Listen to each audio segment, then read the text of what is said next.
Hello दोस्तों, कैसे हैं आप सभी लोग। स्वागत है आप सभी लोगों का मेरे चैनल नॉवल बॉय डॉन पर। मेरे चैनल को सब्सक्राइब करके नोटिफिकेशन ऑन कर लीजिए ताकि आप सभी को नए नए कंटेंट मिल सके। धन्यवाद। तो चलिए आज के एपिसोड को शुरू करते हैं।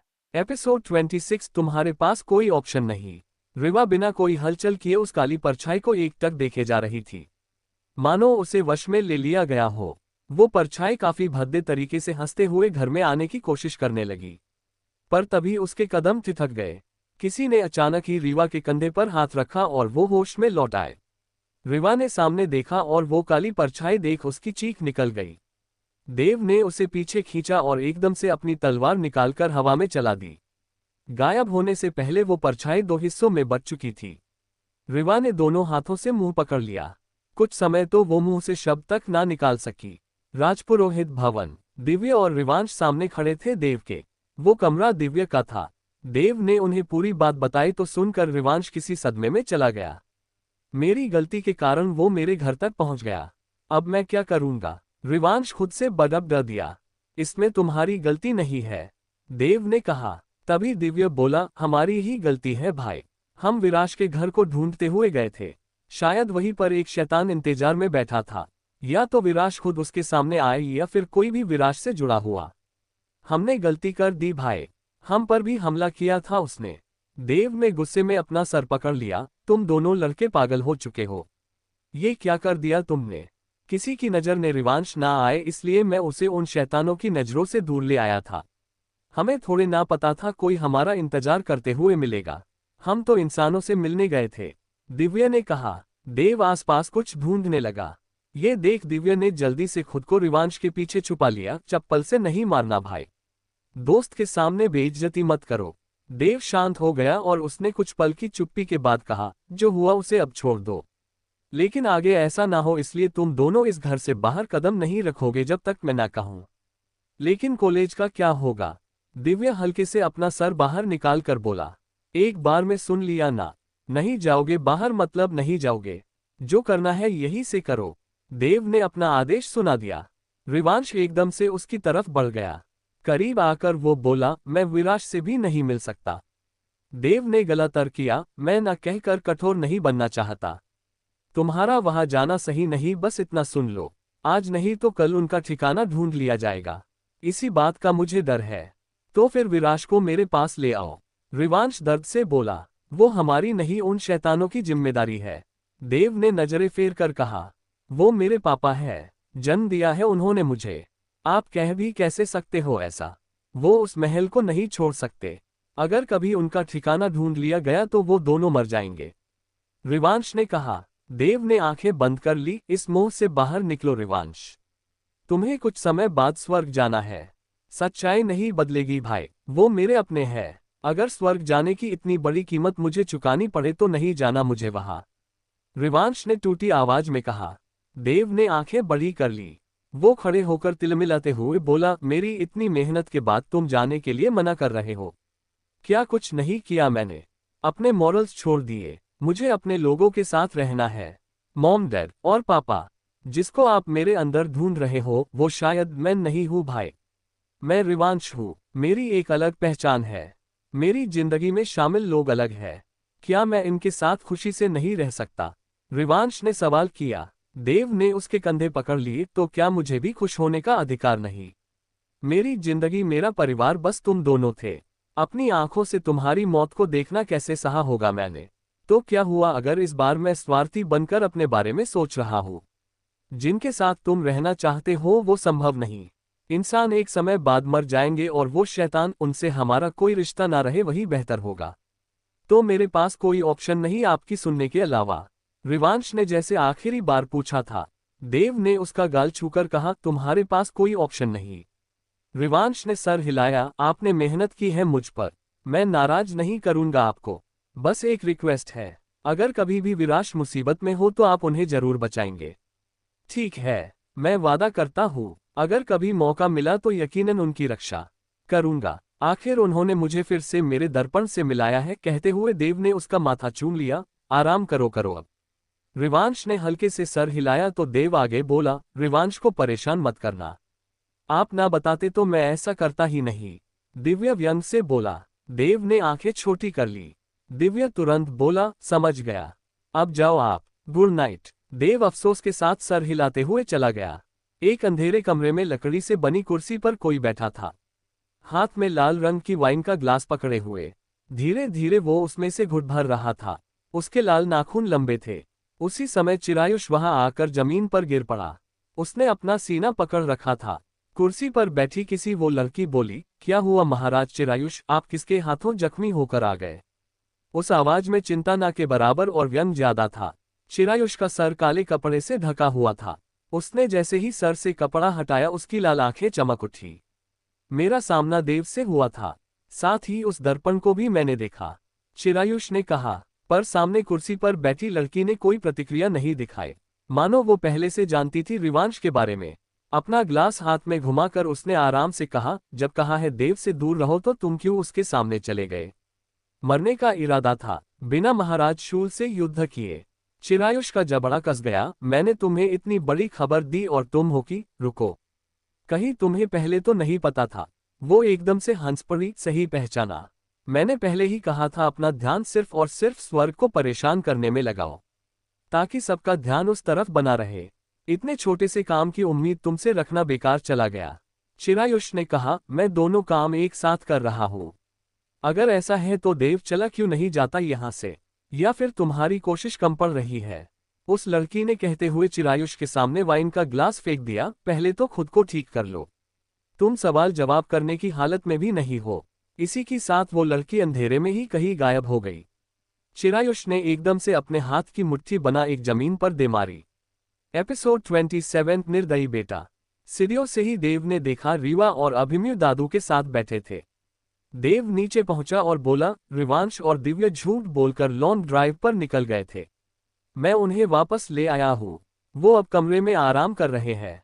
रीवा झटके से खड़ी हो गई। किसी परेशानी में तो नहीं पड़ा था वो? मुझसे झूठ मत बोलना, देव ने पलके झपकाकर विश्वास से कहा। वो बिल्कुल ठीक थे। अब आप भी चिंता छोड़िए और जाकर आराम कीजिए। कुछ समय तक आपको भी यहाँ रहना होगा। उसने अभिमन्यु को इशारा किया तो अभिमन्यु तुरंत ही रीवा को चलने का बोलकर कमरे में ले गया। उनके जाते ही देव दादू की बगल में बैठ गया। दादू ने बाहें मोड़ ली। कहाँ थे वो दोनों शैतानों के साथ? उनके महल में, देव ने रूखे स्वर में कहा। दादू ने अफसोस के साथ सर हिलाया। तो आखिरकार वो रिवांश को ले जाने में कामयाब हो ही गया। कुछ तो ऐसा हुआ जिसने रिवांश को मजबूर कर दिया जाने के लिए, वरना रिवांश को उस शैतान पर विश्वास नहीं होगा आसानी से। लगता है विराश वाला दांव खेला है आखिरी, देव बोला। तो अब अच्छे से समझा दिया उन्हें, दादू ने कहा। पता नहीं परिणाम होगा या फिर नहीं। रिवांश अपने असली पिता से मिला है, अब वो बार बार जाना चाहेगा। वो शैतान बहुत शातिर है खेल रचने में, देव हल्के गुस्से में बोला। दादू ने कहा, रिवांश ने कोई सवाल नहीं किया, मतलब उसे पता चल गया होगा वो यहाँ अपने असली माता पिता से दूर क्यों है। देव कुछ पलों के लिए चुप हो गया, फिर धीरे से बोला, अब तक उसने कोई सवाल नहीं किया। शायद रीवा और अभिमन्यु पर हुए हमले के बारे में सुन उसके दिमाग से निकल गया।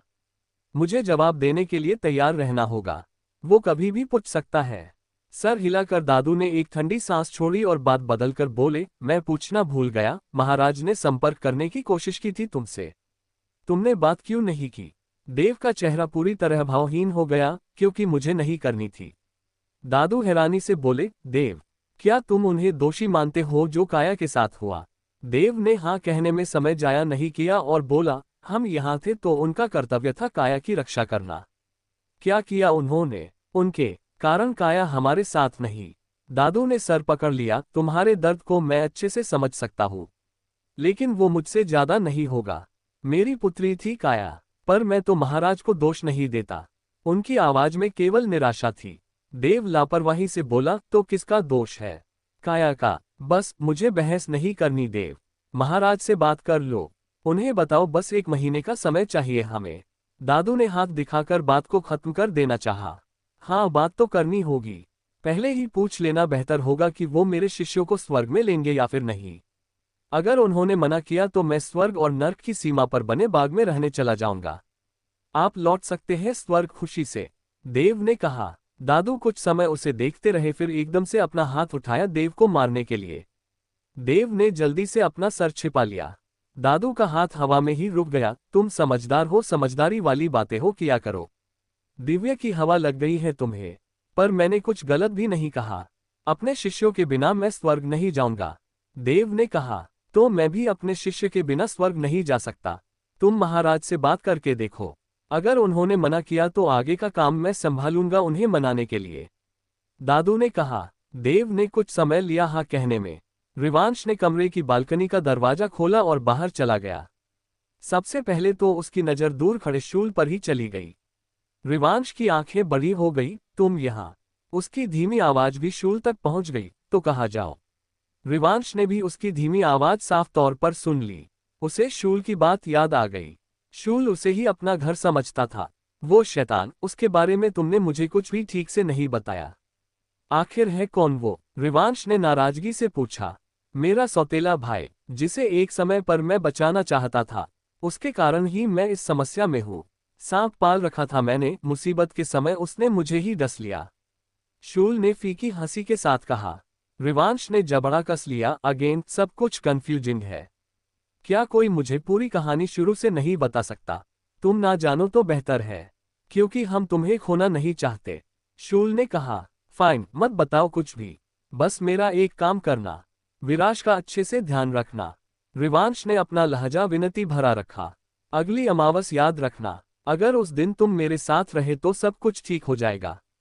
फिर विराज को लेकर तुम कहीं भी रहो, उसका निर्णय लेने के लिए मैं तुम्हें मौका दूंगा। शूल ने कहा। रिवांश ने चुप्पी साध ली। जिस पर शूल आगे बोला, 1 महीना जाना है अभी। विराज को अब समझाना मुश्किल रहेगा हमारे लिए। क्या तुम इस घर से भाग सकते हो? शूल ने कहा तो रिवांश ने आंखें बड़ी कर ली। उसने जल्दी से आसपास देखा। भागना, लेकिन पकड़ा गया तो कौन तुम्हें सूली पर चढ़ाएगा? एक माफी मांग लेना, सब ठीक। विराज के लिए इतना तो कर ही सकते हो। शूल ने कहते हुए बाहें मोड़ ली। उसने रिवांश को पूरी तरह बेचैन कर दिया। रिवांश अपने नाखून चबाते हुए सोच में पड़ गया। हाँ, बेचारे विराज, कल जब तुम नहीं आओगे तो क्या बीतेगी उन पर। काफी कम समय बाद वो अपना कमरा छोड़ते हैं और आज पूरे समय वो कमरे से बाहर तुम्हारे इंतजार में दरवाजे पर नजरें गड़ाए रहे। शूल ने कहा। शट अप, तुम मुझे सोचने नहीं दे रहे। रिवांश ने कहा। निर्दयी बेटा, कौन अपने पिता से मिलने के लिए इतना सोचता है? शूल ने कुछ ज्यादा ही नौटंकी भरे अंदाज में कहा। चुप हो जाओ, मैं कल देखूंगा क्या हो सकता है। इतना कहकर रिवांश कमरे में जाने के लिए पलटा। तभी शूल ने कहा, घर के इर्द गिर्द सुरक्षा कवच है। मेरी ऊर्जा तुम तक नहीं पहुंचेगी। अगर जरा भी तकलीफ हो तो तुम्हें बाहर आने से कोई नहीं रोकेगा। बहाना अच्छा है ना? रिवांश के होठों पर एक मुस्कान आ गई। बिना पलटे ही वो बोला, हम देखते हैं क्या किया जा सकता है। बस विराज को बोल देना वो दिन भर इंतजार ना करे। और हाँ, उनकी सुरक्षा करना अच्छे से। एपिसोड 28, दूसरा गद्दार। स्वर्ग के महाराज से देव क्या कहेगा, इन सब से बारे में सोचते हुए वो अपने कमरे की तरफ आ रहा था। दरवाजा बंद था और जैसे ही देव ने उसकी तरफ हाथ बढ़ाया, एक अजीब सा एहसास उसे हुआ। वो काफी ज्यादा सतर्क हो गया। धीरे से उसने दरवाजा खोला तो एक सफेद रंग की रोशनी पूरे कमरे में फैल गई। मानो कोई दरवाजा खुला और उसमें से वो शख्स बाहर आया जिसकी बातों को देव ने नजरअंदाज किया था। सूर्य की तरह उसके चेहरे पर तेज था। सर पर ताज मौजूद था। उसके सफेद और सुनहरे रंग के वस्त्र चमक रहे थे। वो स्वर्ग का महाराज वेरेथा खुद वहां चला आया था। देव अंदर चला गया और दरवाजा बंद करते ही पलटकर वेरेथा के सामने घुटनों के बल आ गया। हाथ की मुट्ठी बनाकर सीने पर रखते हुए देव ने नजरें झुकाकर विनम्रता से कहा, प्रणाम महाराज। आप यहाँ खुद चले आए? कोई कार्य था तो मुझे बुला लिया होता। देव ने वो बातें बस ऊपर ऊपर से कही। मन में वो बोला, ये क्यों चला आया यहाँ? जैसे मैं इसका खजाना लेकर भागा हूँ जो हर समय नजरें बनाए रखने की जरूरत पड़ जाती है। वेरेथा हल्के से मुस्कुरा उठा और देव को कंधों से पकड़कर खड़ा कर कहा, किसी कारण से हमारा संपर्क नहीं हो पा रहा था, तो मैं देखने चला आया। पृथ्वी पर रहने के कारण तुम्हारी शक्तियों पर कोई असर तो नहीं हुआ? कहते हुए उसने अचानक ही देव के माथे पर अंगूठा रख दिया। देव की आंखें बंद हो गई। एक सफेद चमक दोनों भौहों के बीच नजर आने लगी। कुछ ही पलों में वेरेथा गहरी आवाज में बोला, सब कुछ ठीक है। फिर हमारा संपर्क क्यों नहीं हो पा रहा था? देव ने आंखें खोली और एक कदम पीछे ले लिया। वो कुछ ज्यादा ही करीब आ चुके थे। अपनी नजरें चुराते हुए देव ने कहा, हो सकता है काम की व्यस्तता के कारण हमारा संपर्क नहीं हो पाया। इतने छोटे कारण से आप यहाँ चले आए। विरेथा ने हाथ बांध लिए। और कितना समय चाहिए तुम्हें? वापस कब आ रहे हो? देव ने सोचा तो बहुत कुछ था, पर अब आमने सामने कहने के लिए कतरा गया। एक गहरी सांस भरकर पहले उसने खुद को शांत किया और कहा, लगभग 1 महीना। उससे पहले मैं जानना चाहता हूँ, मेरे साथ क्या मेरे शिष्य भी आ सकते हैं? विरेथा ने एक भौं ऊपर उठा दी। कौन शिष्य? देव ने कहा, दिव्य और दर्पण। विरेथा की आंखें ठंडी पड़ गई। वो राजद्रोही। वो दोबारा लौट चुके हैं, इतना काफी नहीं जो उन्हें स्वर्ग में भी स्थान चाहिए। देव का जबड़ा कस गया। नजरें झुकाए रखते हुए वो बोला, वो निष्पाप है महाराज। उन्हें भ्रमित किया गया था। विरेथा हाथ दिखाकर बोला, स्वर्ग के साथ गद्दारी कर शैतानों की मदद की थी उन्होंने। उनके लिए आप स्वर्ग में कोई स्थान नहीं। देव ने इस बार नजरें उठाकर सीधे विरेथा की आंखों में देखा। मैं उनके बिना स्वर्ग नहीं लौटूंगा। विरेथा ने ठंडी आवाज में कहा, तुम हमेशा के लिए यहां नहीं रह सकते, जानते हो ना ये बात? स्वर्ग में तुम्हारा एक स्थान है। उस स्थान के साथ कुछ जिम्मेदारियां हैं। सबसे मुंह मोड़कर आ गए थे तुम। मैं स्वर्ग की सीमा पर रहकर अपने कार्य संभाल लूंगा, पर अपने शिष्यों के बिना स्वर्ग में रहने के लिए नहीं आऊंगा। देव ने मानो अपना आखिरी फैसला सुना दिया था। विरेथा कुछ पल उसे देखता रह गया। अचानक ही चेहरा फेर कर उसने कहा, जो तुम्हारे मन में आए वो करो। कभी मेरी बात सुनी है जो अब सुनोगे? बस इतना याद रखना, उन्हें स्वर्ग में प्रवेश नहीं मिलेगा। देव ने सहमति में सर हिलाया। अब वो चाहता था विरेथा चला जाए, लेकिन विरेथा आने के बाद रुकना चाहता था कुछ समय। वो जाकर सोफे पर बैठ गया। आदत तो नहीं लग गई यहाँ की? विरेथा ने देव को देख कहा। खुद आराम से बैठ गया, मैं खड़ा हूँ नौकर की तरह। अपने मन में देव ने उसे कोस लेने के बाद नकली मुस्कान होठों पर सजा ली। जी नहीं महाराज, स्वर्ग के सामने सब कुछ फीका है। विरेथा ने अपनी बगल में हल्के से हाथ दिखाकर इशारा किया, आकर बैठो यहाँ। महाराज के साथ बैठने का गुनाह मैं नहीं कर सकता, देव ने कहते हुए बेमन से फिर अपना सर झुका लिया। विरेथा ने कहा, आओ बैठो, वरना अपने मन में मुझे कोसने में कसर नहीं रखोगे तुम। मैंने तुम्हें बड़ा होते हुए देखा है, तुम्हारी सभी आदतों से जानकार हूँ। देव ने होठों को आपस में भींचकर आंखें मिच ली, फिर होठों पर एक मुस्कान सजाते हुए उसके पास चला गया। बिल्कुल एक कोने में काफी अंतर पर बैठ गया। स्वर्ग और नर्क के बीच कैसी परिस्थिति है? देव ने सवाल किया। विरेथा ने अफसोस के साथ सर हिलाया, पहले से बदतर। शूल नर्क नहीं जा सकता, उसका सेनापति और आधी प्रजा यहीं पर है। चिरायुष भी उनका ठिकाना ढूंढ रहा है। देव बोला, कहना क्या चाहते हो? विरेथा की भौहें सिकुड़ गई। यही कि शूल के समय हालात इतने खराब नहीं थे। जो कुछ भी हुआ चिरायुष के कारण हुआ। उसने ही काया से साथ गलत व्यवहार करने की कहते हुए देव एकदम से रुक गया। उसकी आंखें ठंडी पड़ गई। विरेथा की मुठ्ठियां भी कस गई। सामने देखते हुए वो बोला, किसी भी शैतान का समर्थन करने की जरूरत नहीं। ना शूल अच्छा था ना ही चिरायुष, दोनों स्वर्ग के शत्रु है। हो सकता है भविष्य में जाकर शूल फिर अपनी जगह पर बैठ जाए, एक बार फिर उसके साथ हमारा युद्ध हो। उद्धरण चिन्ह। देव ने कभी विरेथा को पूरी बात नहीं बताई थी। आज पहली बार वो देव से मिलने यहाँ आया था, इसलिए ज्यादातर बातों से वो अब तक अनजान ही था।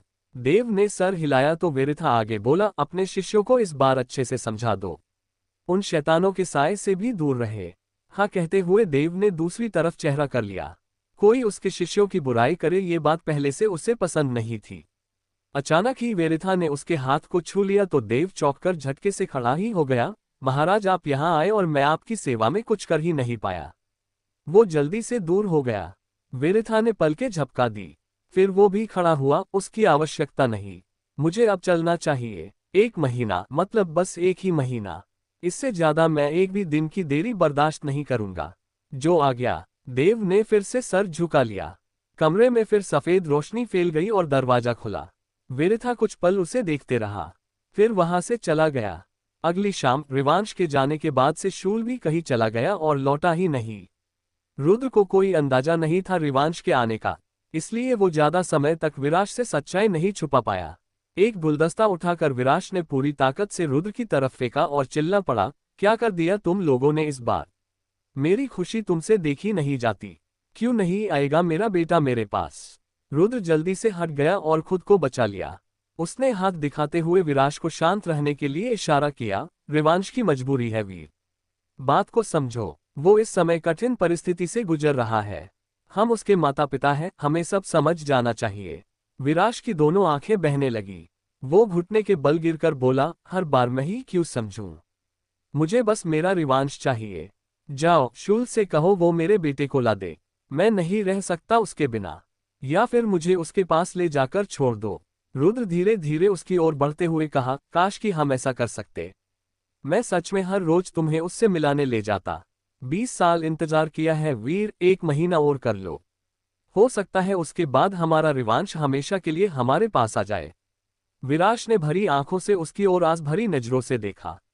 रुद्र धीरे से अपने घुटनों पर बैठा। कुछ ही अंतर था दोनों के बीच, जिसे बनाए रखना जरूरी था। विराश अब पहले की तरह उसकी करीबी के साथ सहज नहीं था। रुद्र ने उसकी ओर हाथ बढ़ाया, मैं ला दूंगा तुम्हें तुम्हारा बच्चा। बस कुछ समय का इंतजार कर लोगे ना? तब तक क्या वो एक बार भी नहीं आएगा? पूरा महीना बहुत ज्यादा समय होता है। विराश सोचते हुए बड़ी ही मासूमियत से बोला। रुद्र ने अपने खाली हाथ को देखा और उसे नीचे कर लिया। फिर वो खुद को साधारण रखते हुए बोला, हो सकता है अभी जाए। जैसे मेरा वीर उससे बहुत प्यार करता है, ठीक उसी तरह रिवांश भी तो करता है। उसे जब तुम्हारी याद आएगी तो चला आएगा। विराश खुशी से मुस्कुरा उठा, हाँ वो जरूर आएगा, क्योंकि वो मुझसे बहुत प्यार करता है। देखो उसने मेरे लिए नए कपड़े लाए। रुद्र झूठी मायूसी दिखाकर बोला, मेरे लिए कुछ नहीं लाया। तुम्हारे लिए क्यों लाएगा? वो मेरा बेटा है, बस मेरे लिए ही लाएगा। विराश ने जलन से कहा तो रुद्र अपनी हंसी को नहीं रोक पाया। आराम से वो फर्श पर बैठ गया। पहली बार वो विराश को अकेला छोड़कर चले जाने की जगह शांत कर पाया था। राठौर पैलेस घर पूरा खाली होने के कारण वहां बिजली भी बंद थी। बाहर बस एक सिक्योरिटी गार्ड खड़ा था, वो भी दूर गेट पर। इसी बीच अभिसार वहां हवा से निकलकर बाहर आ गया। चारों तरफ उसने सतर्कता से देखा और अंत में कहा, सामने आओ चिरायुष। मैं सूंघ सकता हूं तुम्हारी खुशबू। एक भद्दी हंसी पूरे घर में गूंजकर आवाज आई, मेरा नाम लेने की गुस्ताखी कर रहे हो नर्क के पूर्व सेनापति? महाराज कहो। अभिसार एक ठंडी हंसी हंस दिया, नर्क के महाराज और तुम, वो एक ही हो सकते हैं। महाराज शूर। एकदम से ही अभिसार दूसरी तरफ कूद गया और खड़े होकर अपना हाथ घुमाया। उसके हाथ में एक तलवार चमक उठी। पीछे से हमला हुआ था उस पर। अभिसार ने चारों तरफ देखा, कोई भी नहीं था, तो दूसरा गद्दार भी यहीं पर है। अभिसार की आवाज में इस बार नफरत उतर आई। एक तलवार की नोक हवा में चमक कर अभिसार की तरफ फिर पीछे से बढ़ी। अभिसार तैयार था, पलटकर उसने अपनी तलवार अड़ाकर वार रोक दिया। उस साए की आंखों में आंखें डालकर अभिसार एक ठंडी हंसी हंसते हुए बोला, निकतेश, मेरा रूप धरने का बहुत शौक है ना तुम्हें? तुम्हारी मृत्यु मेरे ही हाथों होगी। निकतेश टेढ़ी मुस्कान के साथ बोला, तुम्हारा स्थान मिला है मुझे नर्क में। मैं अब सेनापति निकतेश हूँ। जो तुम्हारा स्थान छीन सकता है वो तुम्हारा अस्तित्व भी मिटा सकता है। एक कमजोर राजा के कमजोर सेनापति, जो छुपते फिरने के अलावा कुछ नहीं कर सकते, वो मारने की धमकी दे रहा है मुझे। निकतेश ने पूरी ताकत लगाई। ठीक वैसा अभिसार ने भी किया और इसी का नतीजा दोनों की शक्ति आपस में टकरा जाने से वो एक दूसरे से दूर होकर दो तरफ जा गिरे। अगले ही पल वो खड़े भी हो गए। इसी बीच सीढ़ियों के ऊपर चिरायुष आकर खड़ा हुआ। वो काले कपड़ों में था। उसके सर पर वो ताज था जो कभी शूल के सर पर हुआ करता था।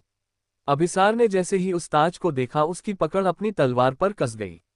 चिरायुष हंसी उड़ाने वाले लहजे में बोला, अकेला पूर्व सेनापति, क्या लगता है तुम्हें आज तुम्हारा अंतिम दिवस है?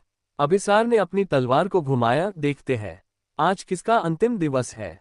इतना कहकर वो सीधे निकतेश की तरफ तलवार लेकर हवा की गति से बढ़ा गया। पलक झपकते ही उनकी तलवारें आपस में टकरा जाने की आवाज हुई। हॉल में मौजूद कांच की सभी वस्तुएं एक तेज आवाज के साथ फूटकर चकनाचूर हो गई। इसके बाद तलवारें टकराने की आवाज जैसे न रुकने वाले संगीत जैसी बजती चली गई। चिरायुष ने पल भर के लिए आंखें बंद कर उन्हें खोला। अब वो पूरी तरह काली हो चुकी थी। उसने अपना हाथ आगे उठाया तो उसमें तलवार आ गई। तुम पर व्यर्थ करने के लिए समय नहीं है अभिसार।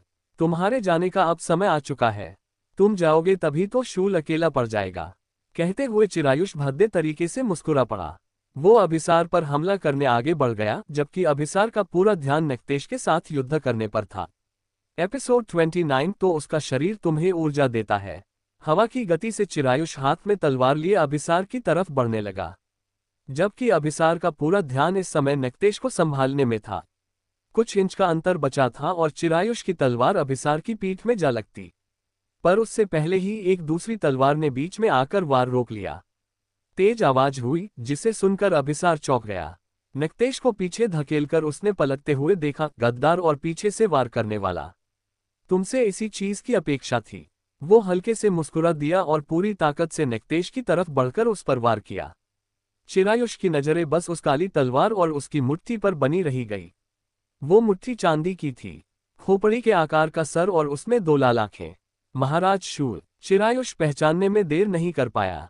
उस मुट्ठी को पकड़े हुए हाथ और फिर पूरा शरीर धीरे धीरे चिरायुष के सामने आ गया। वो शूल था। चिरायुष की हिम्मत डगमगा गई, ये जानते हुए भी कि शूल पहले के मुकाबले काफी ज्यादा कमजोर है। पीठ पीछे वार करने की तुम्हारी आदत जाएगी नहीं चिरायुष, शूल ने गुस्से भरी आवाज में कहा। चिरायुष का जबड़ा भी कस गया। उनकी तलवारें पल भर के लिए पीछे हटी और फिर से उन्होंने एक दूसरे पर वार कर दिया। घर के अंदर से लगातार कुछ आवाज सुनकर गेट पर खड़ा गार्ड डर चुका था। ना भाग सकता था, ना ही अंदर जाकर देखने की उसकी हिम्मत थी। उसे सख्ती से कहा गया था आवाज सुनकर भी वो उन्हें नजरअंदाज कर दे। वातावरण में हो रहे बदलाव उसका डर बढ़ाने का काम कर रहे थे। गार्ड ने गला तर किया और अपना फोन निकालकर अभिमन्यु को मिलाना चाहा। कुछ सोचकर वो रुक गया। अभिमन्यु सिर्फ गुस्सा कर देता। अभिमन्यु की जगह उसने अब रिवांश को फोन मिला दिया। अपने गार्ड का फोन देखकर रिवांश ख्यालों से बाहर आया। बालकनी में खड़े होकर उसकी नजरें लगातार शूल को ढूंढ रही थी जो उसे आज नजर नहीं आया। घर और कमरे में बंद रहकर रिवांश किसी फूल की तरह मुरझा गया था। फोन आंसर करते हुए वो बोला, जी अंकल, क्या हुआ? सब कुछ ठीक है घर पर? कुछ ठीक नहीं है रिवांश बाबा। सारे दरवाजे शाम होने से पहले ही मैंने अच्छे से बंद है या नहीं चेक कर लिए थे। चोर के घुसने के चांसेस ही नहीं। ये जरूर कोई भूत पिशाच है। घर के अंदर से लगातार अजीब अजीब सी आवाज आ रही है, मानो कोई जानवर गुर्रा रहा हो। साथ ही सारा सामान भी गिर रहा है। रिवांश ने आंखें बड़ी कर ली। वो तुरंत ही बोला, ठीक ठीक है, आप नजरअंदाज कर दीजिए सब कुछ। अंदर जाने की जरूरत नहीं, गेट पर ही रहिए। हाँ मैं वही हूँ, लेकिन डर लग रहा है बहुत। गार्ड की आवाज में उसके डर का एहसास रिवांश को भी हुआ। आप चिंता मत करिए, मैं पहुंचता हूँ वहां, रिवांश ने कहा। उसने जल्दी से फोन बंद किया और जैसे ही पलटा अपने सर पर हाथ लगाकर हल्का सा लड़खड़ा गया। ब्रो, क्या हुआ? दिव्या की नजर एकदम से उस पर चली गई।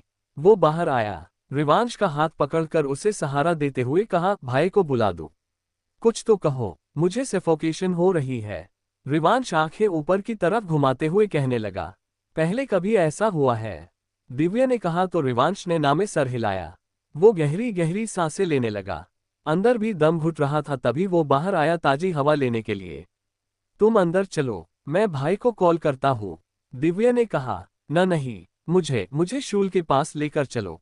रिवांश को खुद भी समझ नहीं आया उसने ऐसा क्यों कहा, मगर सांस लेने के लिए बस शूल की ही जरूरत थी ऐसा उसका दिमाग बताने लगा। शूल, वो शैतान, कहाँ ढूंढूं मैं उसे? दिव्या असमंजस से बोला, उसका सेनापति। रुको, मैं उसे बुलाने की कोशिश करता हूँ। दिव्या उसे जबरदस्ती अंदर ले गया और बिस्तर पर बिठा दिया। फिर आंखें बंद कर अपने मन में अभिसार का नाम पुकारा। उसे नहीं पता था ये काम करेगा या फिर नहीं। रिवांश ने काफी तेजी से पलकें झपका दी जब दिव्या के ध्यान लगाने के कारण उसके शरीर से अलग ही तरह ही चमक निकलती देखी। उसी समय दिव्या ने आंखें खोली, कुछ नहीं हो रहा ब्रो। अब क्या करूं? मुझे राठौड़ पैलेस लेकर चलो, शायद शूल वहीं पर होगा, रिवांश ने धीमी आवाज में कहा। राठौड़ पैलेस? मतलब यहां से निकलना होगा किसी तरह। मैं देखकर आता हूँ रास्ता साफ है या फिर नहीं। आशा है कि भाई जल्दी लौटेंगे नहीं अपने काम से, दिव्या ने सोचते हुए कहा। जल्दी से बाहर जाकर उसने नीचे झांक कर देखा, रास्ता साफ था। वो फिर रिवांश को लेने के लिए दौड़ गया। अभिसार और नक्तेश की तरह शूल और चिरायुष में भी गंभीर युद्ध चल रहा था। कोई हार मानने को तैयार नहीं, ना पीछे हटने को। पर एक समय बाद शूल कमजोर पड़ने लगा। चिरायुष ने ये बात पहचान ली। उसके होठों पर विजयी मुस्कान आए और फायदा उठाकर उसने अपनी गति बढ़ा दी। कुछ ही पलों में शूल लखाकर अपने घुटनों पर जा गिरा। सहारे के लिए उसने तलवार फर्श पर टिका दी। काला धुआं काफी ज्यादा मात्रा में शरीर से निकलकर उसका शरीर अपना आकार छोड़ने लगा। अभिसार ने उसे देखा लेकिन क्या करता, नक्तेश को संभाले रखना उसकी मजबूरी थी। चिरायुष की हंसी पूरे घर में गूंज उठी। महाराज शूल को घुटने के बल गिरे देखने का सौभाग्य मिला है मुझे। ये बात मैं सुनहरे अक्षरों में लिखवाऊंगा नर्क के महल की दीवारों पर। जो आज तक कोई ना कर पाया वो महाराज चिरायुष ने कर दिखाया। अब तो मैं नर्क का स्वामी बनने के लिए पात्र हूं ना। उसने अपनी तलवार आगे दिखाकर कहा, क्या तुम हार मानते हो शूल? तुम्हारी मृत्यु के साथ मैं हार मानूंगा। शूल बोला और उठने की कोशिश करने लगा, पर यह आसान नहीं रहा। वो दोबारा से घुटनों पर गिर पड़ा। चिरायुष फिर से उस पर हंसने लगा, तुम हार मानो या ना मानो, तुम्हारी मौत मैं निश्चित कर चुका हूं। कब से इंतजार था तुमसे सामना होने का, तुम्हें हराने का और मिटा कर रख देने का। सोचा उस बच्चे को ढूंढकर खत्म करना आसान रहता तुम्हारी मौत के लिए। ये भी इतना आसान होगा, पता होता तो अब तक मैं अपना समय बर्बाद ना करता इंतजार में। शूल फिर कोशिश करने लगा उठने की। इस बार भी वो सफल नहीं हुआ। चिरायुष आगे बढ़ने लगा, मरने से पहले कोई आखिरी इच्छा महाराज शूल? अपनी प्रजा की चिंता ही होगी है ना, या फिर उस लड़के को आखिरी बार देखना? जो भी हो, तुम्हारे पीछे पीछे सब जाएंगे, इसका आश्वासन मैं तुम्हें जरूर दूंगा। चिरायुष को शूल की तरफ बढ़ता देख अभिसार का ध्यान भटक रहा था। नक्तेश को उसका फायदा मिल गया। अभिसार की तलवार में अपनी तलवार अड़ाकर उसने घुमाए और वो अभिसार के हाथ से दूर जाकर गिरी। अगला ही बार नक्तेश ने अभिसार के सीने पर कर दिया, लेकिन तभी एक तेज आवाज के साथ दरवाजा खुला और वो सफेद शक्ति नक्तेश की तलवार से आकर टकरा गई। नक्तेश उस अचानक हुए वार को झेल नहीं पाया। जितनी ताकत से आगे बढ़ा था उससे दुगुनी ताकत ने उसे पीछे धकेलकर दूर जा गिराया। अभिसार ने पहले हैरानी से शूल को देखा, जिसका धुआं बन रहा शरीर फिर अपने आकार में लौटने लगा। फिर उसकी नजरें दरवाजे की तरफ घूमी। यूं तो अभिसार ने देव का अंदाजा किया था, पर वो देव नहीं दिव्य था। उसका एक हाथ अभी भी आगे और दूसरे हाथ से उसने रिवांश को संभाला था। दिव्य और रिवांश दोनों ही फटी आंखों से दिव्य के हाथ को देखे जा रहे थे। रिवांश का सर, जो अब तक दिव्य के कंधे पर सहारा लिए था, अब वो एक नई ताकत के साथ सीधा हो गया। उसने हैरानी से कहा, दिव्य तुमने ये कैसे किया?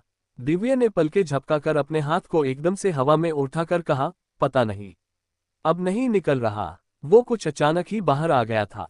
इस बीच शूल फिर अपने कदमों पर खड़ा हो गया। उसकी ताकत पहले से अब ज्यादा थी। उसकी तलवार चमक उठी। चिरायुष ने कदम पीछे लिया।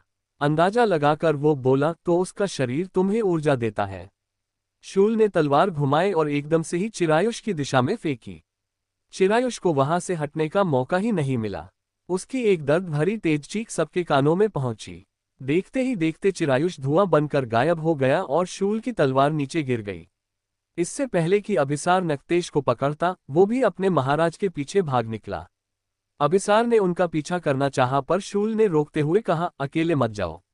पहले ही यहां अकेले पहुंचकर तुमने खुद को मुसीबत में डाल लिया था। क्षमा कीजिए महाराज, मुझे मौका नहीं मिला सबको यहां इकट्ठा करने का। मैंने सबको अलग स्थान पर भेज दिया था। अभिसार नजरें झुकाकर बोला। शूल ने कुछ नहीं कहा और सीधे रिवांश की तरफ आया। दिव्य के हाथों से उसे लेकर शूल बोला, तुम ठीक हो? माफ करना, मैं समय से तुम्हारे पास पहुंच ना सका। व्हाट द हेल, तुम लोगों का आपस में तार जुड़ा हुआ है क्या? अभी तो रिवांश की हालत खराब थी, अब वो बिना कुछ किए ठीक भी हो गया, दिव्य ने कहा। शूल ने उसे जवाब देना जरूरी नहीं समझा। उसका पूरा ध्यान रिवांश पर था। तभी अभिसार ने आकर दिव्य का हाथ पकड़ लिया, तुमने मेरी मदद की, उसके लिए मैं तुम्हारा आभारी हूँ। दिव्य ने शर्मा कर अपने बालों में हाथ घुमा लिया, कमाल के काम कर देता हूँ मैं अनजाने में। अभिसार हल्के हल्के से सर हिलाने लगा, बिल्कुल कमाल ही कर दिया तुमने। दिव्य ने अपने हाथ को देखा और फिर से वही करने लगा जो उसने पहले किया था, पर अब कुछ भी नहीं हुआ। अभी समय है पूरी तरह शक्तियां जागने में, जल्दबाजी मत करो। अभिसार ने उसका कंधा हल्के से थपथपा दिया। शक्तियों का नाम सुनकर दिव्य एक्साइट हो गया। इस बीच रिवांश को अपने सीने में भरकर शूल ने कहा, महल चले, विराज के पास। हम घर से भाग आए हैं, किसी को नहीं पता हम कहाँ हैं। रिवांश बोला, वापस जाकर माफी मांग लेना, वरना देव फिर पहुंच जाएगा तुम्हें ले जाने। अब चले, शूल ने कहा तो रिवांश ने पलकें झपका दी। मैं ब्रो को अकेला नहीं छोड़ सकता, पर इस बार भाई ने मुझे वहां देख लिया तो सच में चप्पल से मारेंगे। दिव्य कह ही रहा था कि रिवांश और शूल उसकी आंखों से ओझल हो गए। मेरी कोई वैल्यू है क्या किसी की नजर में? बात को बीच में काटकर भाग गया शैतान कहीं का, दिव्य चिढ़कर चिल्लाया, मानो उसकी आवाज शूल तक पहुंचने वाली थी। तभी अभिसार ने कहा, मेरी नजर में बहुत है, छोड़ो, मैं अपना दिमाग क्यों खराब करूं? दिव्या ने कंधे झटक कर खुद को शांत किया। तो तुम्हें घर छोड़ दूं या महल चलोगे? अभिसार ने पूछा। मैं भाई से कह दूंगा कि शूल रिवांश को उसकी हालत के कारण ले गया। फिलहाल मुझे ये संभालना चाहिए। दिव्या ने घर की खराब हालत पर नजर डाली। हाय ब्यूटीफुल ने अपने हाथों से घर को सजाया है, तुम नालायकों ने क्या हालत कर दी इसकी। शर्म नहीं आती तुम्हें, अपनी मां समान औरत के लिए ऐसे शब्दों का प्रयोग करते हुए। अभिसार ने आंखें छोटी कर उसे देखा। ब्यूटीफुल तारीफ वाला शब्द है बुद्धू, ऐसा वैसा शब्द नहीं। दिव्या ने उसके सामने चुटकी बजाकर कहा। शब्द तो तारीफ वाला है पर तुम्हारा उनसे बात करने का लहजा अजीब है, मानो अपनी किसी महिला मित्र से। अभिसार ने जैसे ही कहा दिव्या ने सर पिट लिया। शीट, मैंने आरुषि से कांटेक्ट ही नहीं किया। ओए सुनो, ये सब तुम लोगों ने खराब किया है, जिम्मेदारी लो इसे ठीक करने की। तब तक मैं एक कॉल करके आता हूँ, दिव्या ने कहा और तुरंत ही बाहर भाग निकला। अभिसार ने पहले तो उसे रोकने के लिए हाथ आगे बढ़ाया, लेकिन जब दिव्या निकल गया तो जबड़ा कसकर उसी हाथ की मुट्ठी बना ली।